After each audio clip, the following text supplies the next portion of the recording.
అందులో కీడు ఉంది, అందులో మేలు కూడా ఉంది. గుర్తుపెట్టుకోండి, సమస్తాన్ని ఆయన ముందే సిద్ధపరిచి ఉంచాడు. స్పెషల్గా ఇప్పుడేదో నీ కోసం ఏర్పాటు చేయటం కాదు. నీవు భూమి మీద పుట్టక మునిపే, అసలు ఆదాము అనేవాడే భూమి మీద నిర్మాణం చేయబడక మునిపే ఆదాము ఆహారం కోసం చెట్లు ఫలాలు ఏర్పాటు చేశాడు. జంతువులు, పక్షులు, అతనికి ఏమంటారు దాన్ని, ఆహ్లాదం కోసం పశుపక్షాదులు అన్నిటినీ. ఆఖరికి ఆదాము సింగిల్గా ఉంటే మంచిది కాదని ఆయనకి సాటి అయిన సహాయం ఆదాము అడిగాడా, దేవుడు చేశాడా? ఏమండి, కొంతమంది నాకు ఈడు మించిపోతుంది, నాకేందో పాతికి వస్తున్నాయి, ఎప్పుడైద్దో పెళ్ళి, ఏమో నాయన అసలు నాకు పెళ్లి జాతకం ఉందా, పెళ్లి రాతం అని పాపం దిగులేసుకునే వాళ్ళు ఉన్నారు. అమ్మా, నువ్వంటూ ఉనికిలోకి వచ్చావంటే నీకు దగ్గశాలితీని ఎక్కడో దేవుడు సిద్ధపరిచే ఉంచుతాడు. అందులో చింతపడాల్సిన అవసరమే లేదు. తగిన కాలం ముందు తప్పకుండా అది నీకు నెరవేరుస్తాడు నా దేవుడు.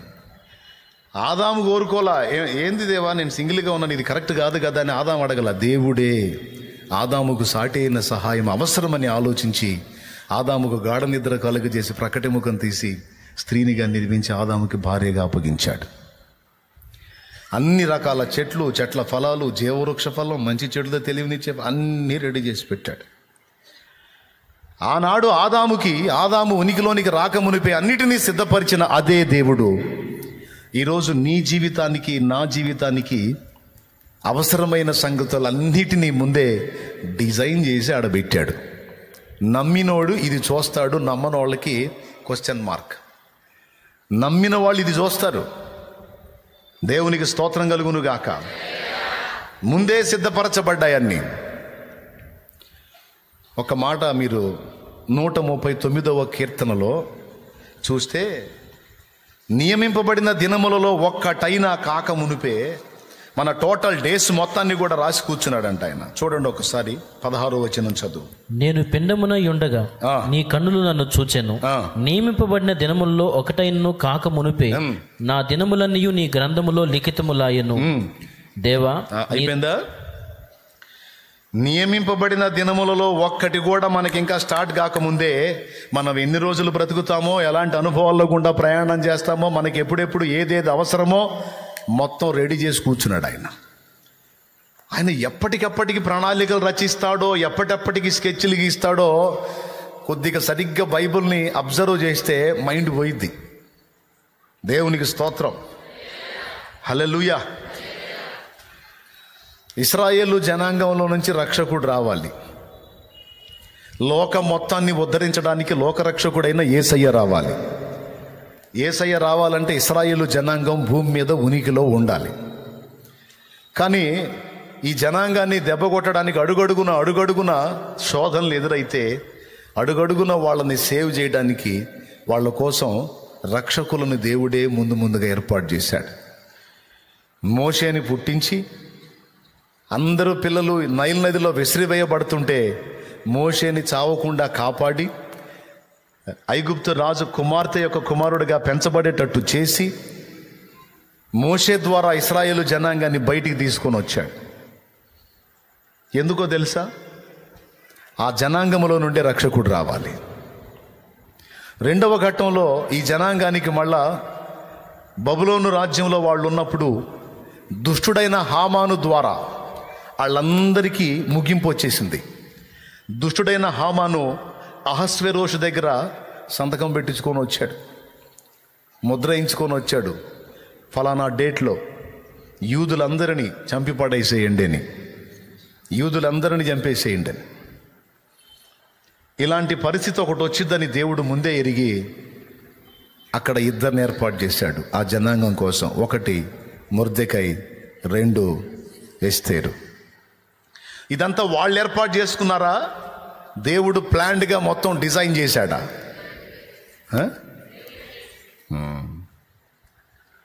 ఏ సమయానికి ఎలాంటి ప్రాబ్లం వస్తుందో ఆ ప్రాబ్లం వాళ్ళని నాశనం చేసిద్దా లేకపోతే వాళ్ళకి ప్లస్గా మారిద్దా మొత్తం ముందుగానే అంచనాలు వేసి ప్రీ ప్లాన్డ్గా. ఎస్తేరు బాల్యంలోనే తల్లిదండ్రిని కోల్పోయి ఒంటరి కత్తిగా పెరిగింది. అన్న వరస అయ్యేవాడు తండ్రిగా పెంచాడు. తనకి తల్లిదండ్రి లేని లోటు తెలుసు. అదే తల్లి, ఆ ఎస్తేరే అహస్వేరోషుకు భార్య అయ్యేటట్టు చేశాడు. అంతమంది రాజకుమార్తెలు పోటీలోకి వెళితే వాళ్ళెవ్వరూ ఆమోదించబడలేదు. అహస్వేరోషు ఒక ఎస్తేర్ను మాత్రం ఆమోదించేటట్టు దేవుడు చేశాడు. ఇదంతా ఎందుకంటే ఆ జనాంగాన్ని కాపాడటానికి. ఎవరెవరిని ఏర్పాటు చేశాడు? అక్కడేమో మోషేని ఏర్పాటు చేశాడు, ఇక్కడేమో ఎస్తేర్ని ఏర్పాటు చేశాడు. ఆ తర్వాత ఇంకా చాలామందిని. ఇదంతా మనం పరిశీలన చేసుకుంటే ఎప్పుడో రాబోయే సమస్యకి మీరు సింపుల్గా ఆలోచన చేయండి. ఎస్తేరు ఎన్ని సంవత్సరాల వయసులో రాణి అయి ఉంటుంది? ఎన్ని సంవత్సరాల వయసులో ఎస్తేరు రాణి అయి ఉంటుంది? ఊరకు ఒక అంచనా, 25 ఏళ్ళు అనుకుందాం. 25 ఏళ్ళు, అవునా? రాణి అయిన తర్వాత కొంతకాలానికి తన ప్రజల కోసం తను పోరాడి హామాను వైనం చేసి ప్రజల్ని సేవ్ చేసింది. ప్రజలకు సమస్య ఎప్పుడు వస్తుంది? ఇంచుమించు 25 సంవత్సరాల తర్వాత వస్తుంది. 25 సంవత్సరాల తర్వాత రాబోయే సమస్యకి 25 ఏళ్లకు ముందే ఎస్తేరును పుట్టించి కూర్చున్నాడు. ఎప్పుడు డిసైడ్ చేయబడింది?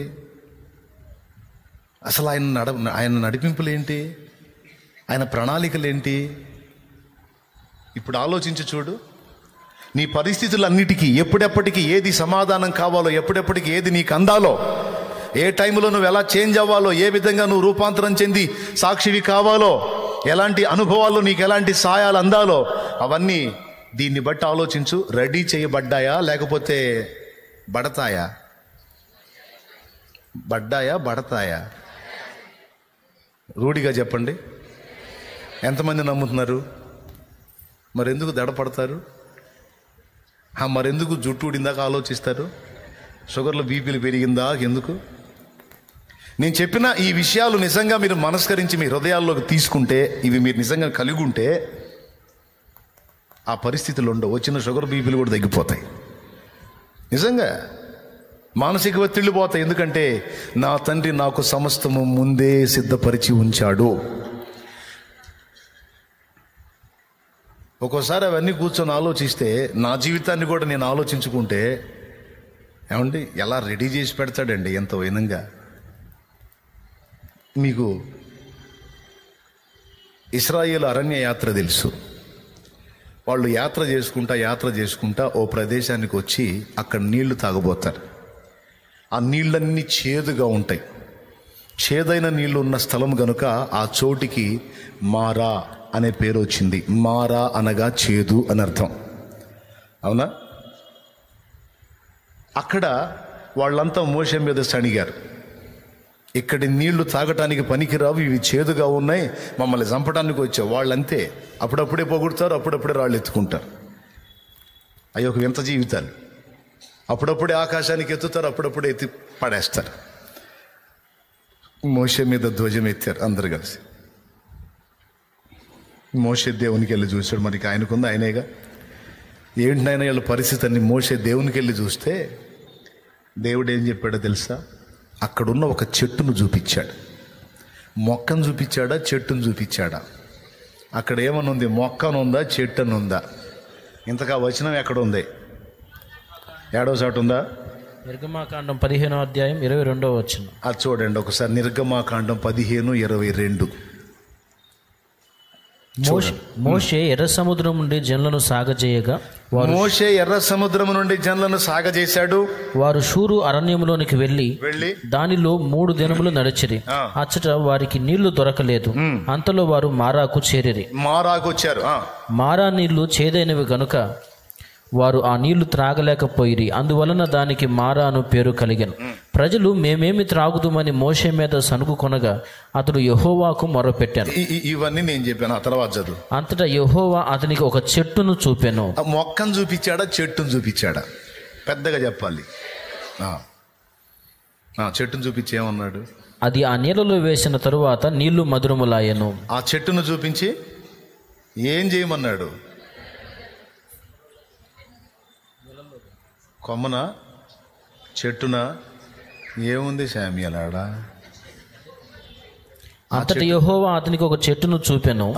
అది ఆ నీళ్ళలో వేసిన తరువాత నీళ్లు మధురములాయెను. చెట్టును నరికి వేస్తే నీళ్ళన్నీ చేదు క్షణాల్లో విరిగిపోయి అప్పటిదాకా చేదుగా ఉన్న నీళ్లు మధురమైన నీళ్లుగా మారిపోయినాయట. మధురములాయను అనుంది. బాగుంది. ఇప్పుడు నాకు వచ్చిన డౌట్ ఏంటంటే, ఒక మొక్క చెట్టుగా మారాలంటే ఎంతకాలం పట్టిద్ది? నెలల్లో అయిద్దా, సంవత్సరాలు పట్టిద్దా? మొక్కలు నాటిన వాళ్ళకి అనుభవం ఉంటుంది, చెప్పండి. సుమారు ఎన్ని సంవత్సరాలకు ఒక చెట్టు అయింది మొక్క? కనీసం అంత చెట్టు కావాలంటే, అంత మాత్రం చెట్టు కావాలంటే ఎన్ని సంవత్సరాలు అయిద్దండి? ఓ 10 ఏళ్ళు, 10 ఏళ్ళకి కానీ కాదు కదా. అంత మాత్రం మానుంటే మనం చెట్టు అంటాం, సన్నగుంటే మొక్క అంటాం. చెట్టు అన్నాడు అంటే ఆయన ప్రణాళిక చూడండి. వాళ్ళు ఐగుప్తు నుంచి విడుదల పొంది కరెక్ట్గా కొన్ని సంవత్సరాలకి వాళ్ళు ఆ నీళ్ల దగ్గరికి వస్తారు. వచ్చినప్పుడు అక్కడ నీళ్లు వాళ్ళకి చేదవుతాయి, వాళ్ళు తాగలేకపోతారు. కాబట్టి నేను వాళ్ళకి ఆ నీళ్లు విరిగిపోయి మామూలుగా మధురమైన నీళ్లుగా మారే విధంగా ఒక చెట్టును అక్కడ సిద్ధపరుస్తాను అని సిద్ధపరిచాడు. నాకు అర్థం కాదు, అడుగుతాను, ఎవరు నాటారు ఆ మొక్క?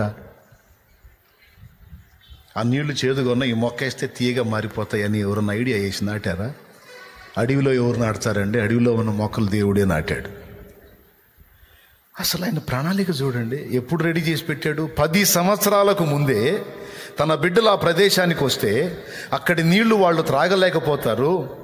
కాబట్టి వాళ్ళు త్రాగాలంటే ఆ నీళ్లు మధురం కావాలి. మధురం కావాలంటే ఆ నీటిని విరగ్గొట్టేటువంటి చెట్టు ఒకదాన్ని అక్కడ పుట్టించాడు. దీన్ని బట్టి మీకు ఏమర్థమవుతుంది?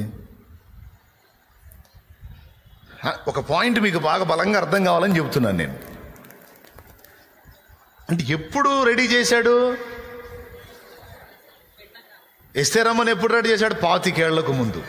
25 ఏళ్ల తర్వాత తన ప్రజలకు రాబోతున్న సమస్యకు 25 ఏళ్ల ముందే సమాధానాన్ని రెడీ చేసి పెట్టాడు. 10 సంవత్సరాల తర్వాత తన ప్రజలకు చేదైన నీళ్లు తాగాల్సిన పరిస్థితి వచ్చింది.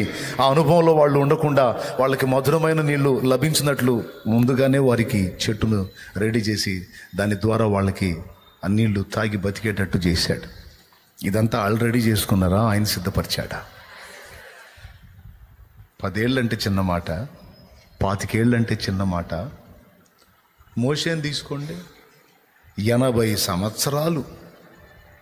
80 ఏళ్ల తర్వాత వాళ్ళని బయటికి తీసుకొని రావటానికి 80 ఏళ్లకు ముందే మోషేను పుట్టించి వాళ్ళ విడుదలకు రంగం సిద్ధం చేశాడు మోషే ద్వారా. అంటే ఇప్పుడు అంటే అన్నయ్య వాళ్ళకి చేశాడులే కానీ మనకు అట్ట చేస్తాడంటావా? మరి నువ్వు నమ్ముకుంది ఎవరిని? వెంకట సుబ్బయ్యనా లేకపోతే ఏసైనా? ఎవరిని నువ్వు నమ్ముకుంది? ఎవరిని? మోషే దేవుడే కదా నీ దేవుడు. ఎస్తేరు సేవించిన దేవుడే కదా నీ దేవుడు. ఇశ్రాయేలును ఆదరించిన వాడే కదా నీ దేవుడు. ఎవరైనా ఎవరని చెబుతున్నావు? నా ప్రభువు, నా దేవుడు, నా తండ్రి అని నువ్వు మాట్లాడుతున్నావు. ఆయన బాధ్యత గల తండ్రి అని నీ వెరిగితే ఆయన రెక్కల నీడలో నువ్వు విశ్రమించడం తప్ప ఇక రెండో పని లేదు. జీవిత యాత్రలో అలా సాగిపోతూ ఉండటమే నీ పని. ఆయా సందర్భాలకి, ఆయా పరిస్థితులకి కావలసిన ఏర్పాట్లు ముందే జరిగిపోయాయి.